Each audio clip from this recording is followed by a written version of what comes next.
What is up, ninjas? Just admiring my merchandise. We are going to talk about the 7 types of products that you should be avoiding as a new Amazon FBA seller. Then we're going to go into a lot of product examples of things that people are actually selling right now and sourcing right now, and these products are becoming oversaturated, and so I'm going to save you guys a ton of money if you stay till the end of this video.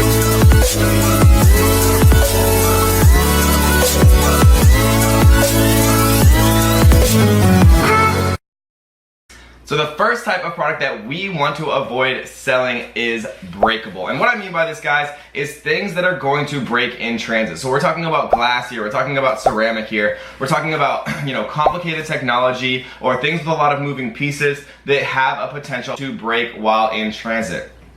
Amazon suggests, and this is a little known rule, that every product that you sell on Amazon as a third-party seller should pass what is called the drop test. The drop test basically means that you could drop a product from head height onto the ground, fully packaged, and it would not break. So if your product can pass this, then you will be okay. So if you are going to sell breakable products, something that I always tell people, right? Think outside the box, don't follow what everyone is saying. So if you are going to sell breakable products, and I personally sell, hundreds of thousands, if not millions of dollars of breakable products every single year, the number one thing that you have to make sure you're doing better than other people is packaging better, right? So if you are going to sell breakable products, get bubble wrap, get bubble tape, right? Get foam inserts. Make absolutely sure that every single one of your products passes what Amazon likes to call the drop test, because people at UPS just don't care. They'll throw your stuff, right? They've had a long day. They have all these packages every single day. They're not getting paid the money that they deserve. And so they're going to break your stuff. They're going to throw around your stuff. So you have to make sure that you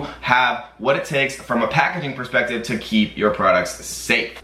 Number 2 that I like to avoid is anything that involves technology. I don't like to sell electronic products. I don't like to sell products that have a lot of complicated moving parts. I just don't like to sell technology in general. There are thousands and millions of products to sell on Amazon that are not electronic, right? That don't have lithium-ion batteries. Anything with lithium-ion batteries has a ton of shipping restrictions and a ton of customs and Chinese ports, both in the United States and in the China port, that you are going to have to suffer through the restrictions of if you ship anything with lithium-ion batteries, because they have a high chance of exploding. So just trust me when I tell you, don't sell anything with lithium-ion batteries. You will thank me later, and if you ever meet somebody who does, you'll understand their pain, right? And so another thing about technology that isn't generally what you want to go after is that it has a much higher rate of return. And the reason for that, guys, is people can't figure out how to use certain technology. People can't follow instructions. People can't figure out how to use things that involve any level of complexity. This will give you negative reviews, because even if you have a perfectly functional product and they can't figure it out, it'll make them feel stupid and they'll leave a 1-star review, or they'll just simply return it, and you have to process all of those returns, right, with all the different return fees, and you'll just lose out on that potential sale.